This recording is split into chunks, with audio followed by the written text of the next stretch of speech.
This is the Horse Radio Network. This is episode 220 of Horse Tip Daily, a different horse tip, a different equine topic, a different equestrian expert every day. Horse Tip Daily brings the world of equine knowledge to you one day at a time. Today's tip is sponsored by Kentucky Performance Products. You can visit them at kppusa.com. Enjoy today's tip.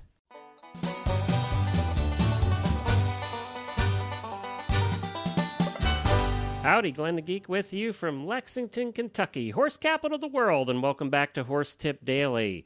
Before we get to our expert today and to our tip, I would like to wish a very happy birthday to a good friend of the Horse Radio Network, and that's Darcy Lambert, who is also a part-time co-host. She fills in when I need somebody in an emergency. She comes on over and fills in, and we really appreciate her, and happy birthday, Darcy. And good luck with that new project you have going on. Well, today we have back with us one of our most popular guests, and that is Dr. Jenny Johnson. She's back every week. She runs Oak Hill Shockwave and Veterinary Chiropractic based in Calabasas, California. And as you know, because you listen to their show regularly, if you do, Dr. Johnson is a regular contributor to the Jumping Radio Show, which is part of the Horse Radio Network, co-hosted by Chris Stafford. And this tip is taken off of episode number 15 and is co-hosted by Chris Stafford. You'll hear her on here today. And you can hear the rest of the show by going to jumpingradio.com. And she continues the series that she's been doing. So I think you're going to enjoy this. I know a lot of people have emailed about Dr. Johnson, and we appreciate your feedback as well. We'll get to Dr. Johnson right after this message from Kentucky Performance Products. Hi, Glenn the Geek here. Choose Kentucky Performance Products supplements because the horse that matters to you matters to Kentucky Performance Products.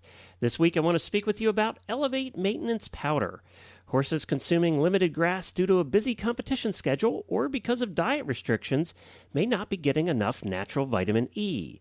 Horses in rigorous training, seniors, broodmares, and stallions often require additional levels of vitamin E to meet their needs. When you need a supplement with natural vitamin E, choose Elevate Maintenance Powder. Affordable, effective, and research-proven, Elevate Maintenance Powder's vitamin E is nature's most powerful antioxidant, protecting your horse on the cellular level. Elevate Maintenance Powder supports the strong immune system and healthy muscle function necessary for top performance. It's affordable and easy to feed, and you can learn more about this and all their products at kppusa.com. That's Kentucky Performance Products at kppusa.com.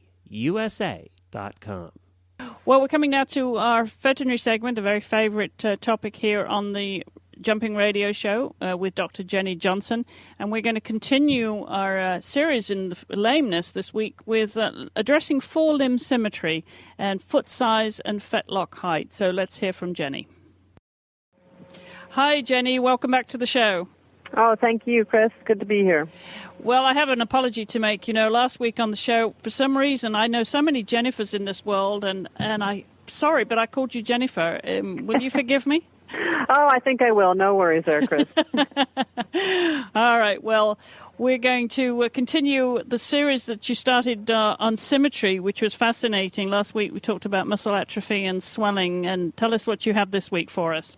Well, we're continuing, as you said, on the path of symmetry and evaluating symmetry, and we're going to move on from the muscle atrophy and swelling, and now we're going to talk about foot size and fetlock height. Now, ideally, we would like our horses to have matching front feet and matching hind feet. I think most of our listeners will probably concur that that's not always the case. That would be the ideal, but frequently there's a mild to fairly significant variation in foot size. Now, that may or may not be related to a current problem, and it may be an indication of a previous problem, or it may be the horse's conformation. Now, when we're evaluating a horse's foot size, I think it's important to evaluate the foot both looking at it head-on as well as from the side. And what we're looking for is the shape of the hoof, the height of the hoof, from the ground to the cornet band, the angle of the hoof, and any variation in the continuity or structure of the coronet band, and important to compare that left to right. And additionally, I think it would be important to look at the horse from behind as well, because many times we can see variations in the heels that would not be visible from another viewpoint.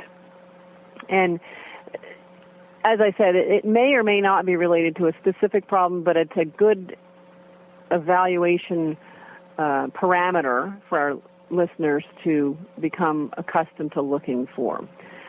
Horses that have had an issue with chronic lameness or that are currently having an issue with chronic lameness may have a disparity in foot size. And usually the lame side has the smaller foot.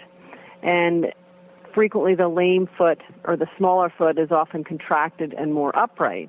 And this is thought to be a result of the chronic reduction in weight bearing that a horse would experience with a chronic lameness, and that leads to a disparity in the foot size because they're not bearing the same amount of force on each front foot.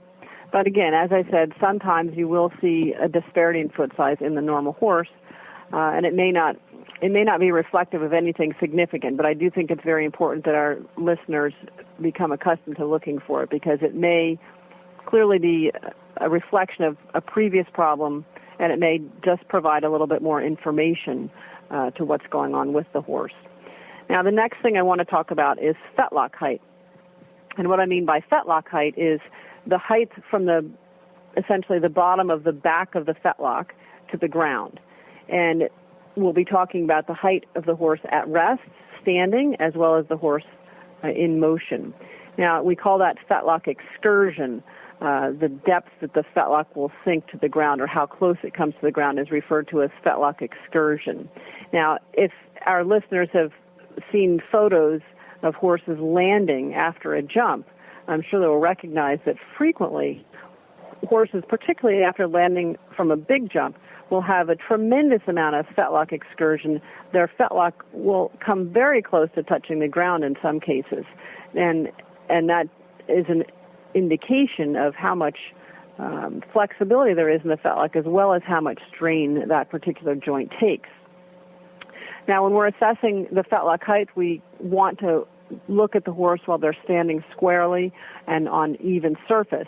And this is most likely or most effectively probably evaluated from the side, but also you want to be able to observe left and right, and you may need to go back and forth from left to right to evaluate. And also you may look at it from behind as well, but you would like to have them both be at the same height when they're standing squarely on an even surface. Now, the next step is to also watch the horse at the walk and at the trot and evaluate whether they are having the same degree of excursion or dropping the same degree left and right as they're walking and as they're trotting. Frequently, a horse with a lameness will potentially not drop their fetlock as much on the lame side as on the sound side, because they'll be landing harder on the sound side, having more force go on the sound side. Therefore, the fetlock will drop a bit more. Now, the alternative to that is that you can have a loss of support of the fetlock, which causes the fetlock to drop more significantly on the injured side. And typically when we have a loss of support of the fetlock, that's a reflection of an injury to the suspensory ligament itself or to the entire system of supporting structures of the fetlock, which is referred to as the suspensory apparatus of the fetlock joint. And an injury to that can cause a significant drop in the fetlock.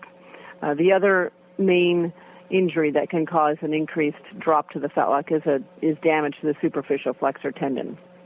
That can also result in some loss of support for the fetlock, and therefore the fetlock drops a bit closer to the ground.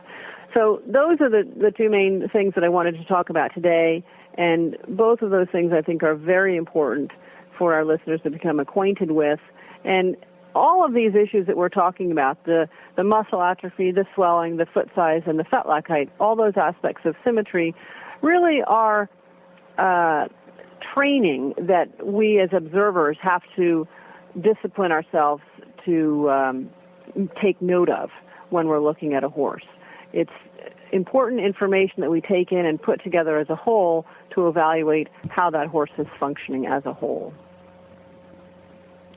Terrific. Well, really sound advice again, Jenny. And, it always amazes me when you watch a horse landing how much excursion there is there in that fetlock joint. It's amazing the angle that it can achieve without damaging it. Yes, that is quite amazing. Terrific. Well, thanks again, Jenny. That was instructive as always, and we look forward to continuing this series. So what's in store next week? Well, next week we'll be talking about the same aspects of symmetry, but in the hind limb. And there are different areas that we'll look at for the muscle atrophy, and some of the aspects will be the same, but there will be some areas that are particular or unique to the hind end and the hind limbs that we'll be talking about for this evaluation of symmetry. Well, we look forward to that as always. Thank you so much for joining us, Jenny. Thank you. My pleasure, Chris.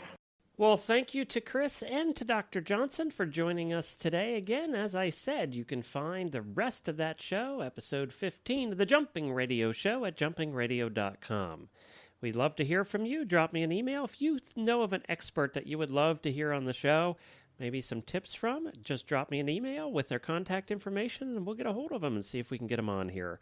And don't forget to stop by our website at horsetipdaily.com for our show notes and the links to all the experts and the episodes. And also stop by at horseradionetwork.com for all the other shows we do on the network. Well, we have another special guest for you tomorrow, and we'll look forward to seeing you then. So until then, have a great ride, everybody. We'll be back with another new expert and another horse tip here on Horse Tip Daily.